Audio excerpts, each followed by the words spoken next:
Peta has taken it upon themselves to rewrite the Bible using ChatGPT. This is like straight out of a Black Mirror episode or something. Oh my goodness.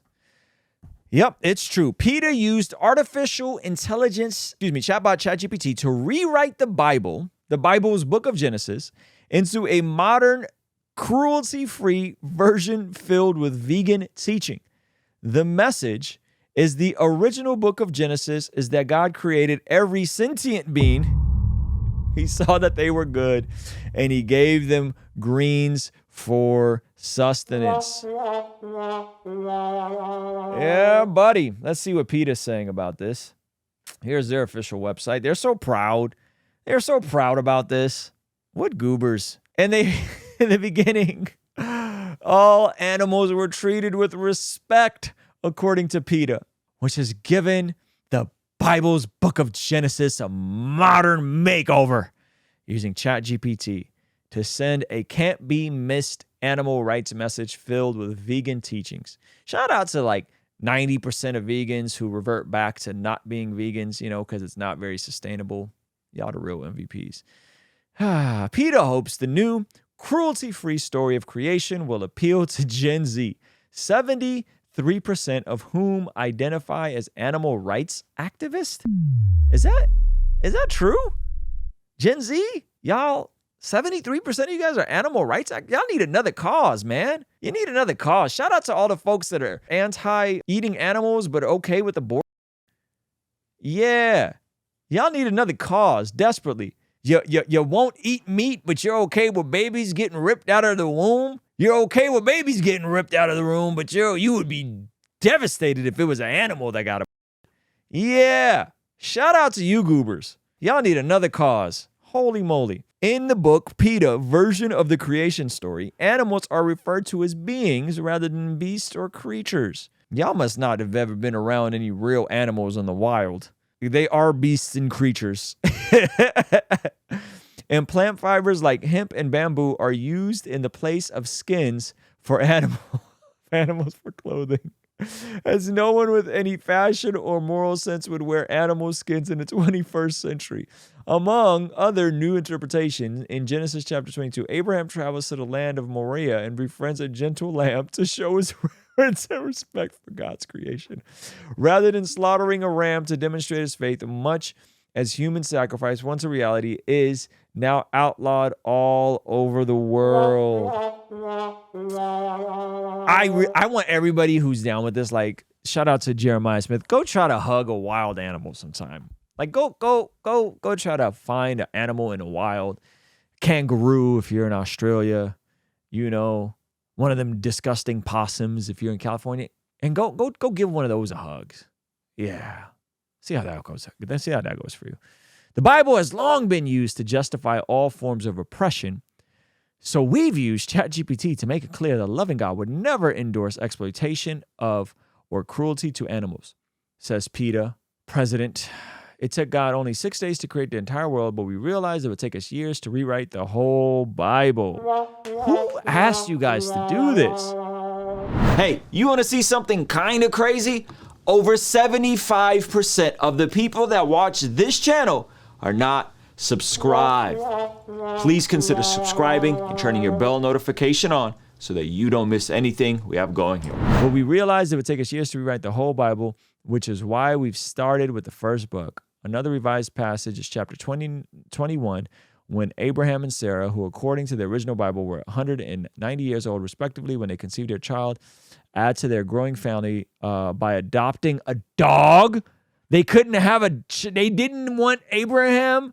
Wait, the whole story falls apart if there's no Isaac, friends. So they adopted a dog named Herbie. As they walked with Herbie, Sarah and Abraham thought of the importance of adopting dogs from shelters and rescue organizations. How does the story progress if there's no Isaac? Oh my goodness, this is awful. They spoke of how buying a dog or a cat from a breeder or a pet shop contributes to the companion animal overpopulation crisis, as countless dogs and cats. Y'all think Christians are crazy? You guys think Christians are the ones that are insane. God, friends, this is a cult. This is a cult. Guys, this is a cult. Have no doubt about it. And this is a sickness of the highest order. This is a cult, as countless dogs and cats in its shelters await loving homes while breeders continue to produce more puppies and kittens for profit. PETA's motto reads, animals are not ours to experiment, eat. I think they are ours to eat. I could care less about the others. For entertainment or abuse in any other way. For more, oh my gosh, this is a complete L, man. Wow. This is nuts. And this is, listen, if you feel conflicted about consuming animals, look, I'm not mad at you. But just know the upstream of these ideologies and where they're coming from. This is where they're coming from. This right here, this nonsense. And I say nonsense intentionally. I'm not trying to be minimizing. This is complete and utter nonsense. God gave us dominion over animals. I'm sorry. We need to stop attempting to recreate God in our image. This is the same thing. This is the same thing that we saw in the Hillsong Secrets series on FX and Hulu. The same thing. We know this is what the Bible says, and we know that this is what it is. So you could either accept it or you can leave it. You don't then go and try to change it and recontort it to make God in your image. You don't need to make the book of Genesis in your image and a part of your cult. It is what it is. God is who he says he is. You could say, okay, I'm going to have to reconcile this animal cult that I'm a part of, or I'm going to reject this. Preferably you reject the animal cult you're a part of. But to try and contort it, this is the same thing that the affirming crowd does. Is it not? The word isn't really what the word says. You think it says. Okay, well, what about Genesis? What about Romans 1? Well, that's really, it's not talking about a monogamous LGBT relationship. That's really talking about, maps. That's really talking about maps, minor attracted persons. That's not really talking about what you're doing. Like, we keep contorting and twisting it. And it's like, listen, it says what it says. If you are intrigued by it, maybe it says what it says for a reason, and that reason has an implication on how you're to live your life instead of trying to change it. Maybe that reason for it's saying what it's saying, whether it's about animals or whatever, it is attempting to change you and doesn't need you to change it. God don't need you to try to change his ways. The Bible says what it says about all these things, about animals, and Jesus fished and ate lamb. Yes, he did.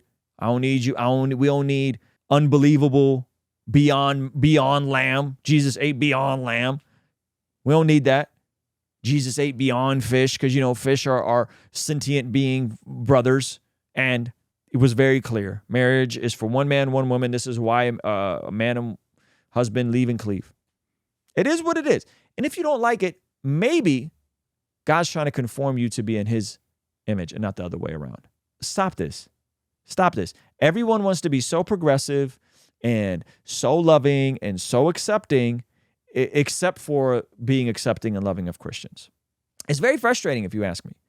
Just don't rock out with it. Why do we have to say, yeah, them PETA folks over there, they're kind of nuts, but I'm not mad at you if you want to be vegan. Do you? Why can't we get that same in return? Why can't we get that same courtesy in return? Hey, them Christians over there, I know that they like to eat animals, and I know they believe that marriage is intended between a man and a woman, and that, y'all do you. Why can't we get that same courtesy? Just leave us alone. Leave our Bible alone. Leave our Jesus alone. Leave our scriptures alone. Why can't we get that same courtesy that you claim you want? The thing is, you don't want that courtesy. You actually want everybody to contort to your radical fundamentalism. You are the vegan version of the Westboro Baptists. That is what you are. You are that, but for veganism. For LGTV. You're not open and progressive. You're totalitarian. You're in a cult. You're in a loony cult, and the thing about being in a cult is you don't know you're in a cult. There's dogma. There's heresy of dogma. It's the same exact thing, if you really think about it. So those are my thoughts on this thing. Let me know what you guys think in the comments section. Shout out to all the vegans who are probably going to leave me hate comments. I love you too. Hey, this is a segment from our daily after party stream. Consider partnering with us online for as little as $5 a month to get access to these daily after party streams completely unedited. You'll also get access to our podcast as they are streamed live into the community before anyone else gets to see them, get to interact with our guests, get access to our private Discord server, and a discount code for our store for as little as $5 a month. Ultimately, that will help towards helping us continue contextualizing the gospel using media and podcast here on YouTube. All right, I'll see you over there. Peace.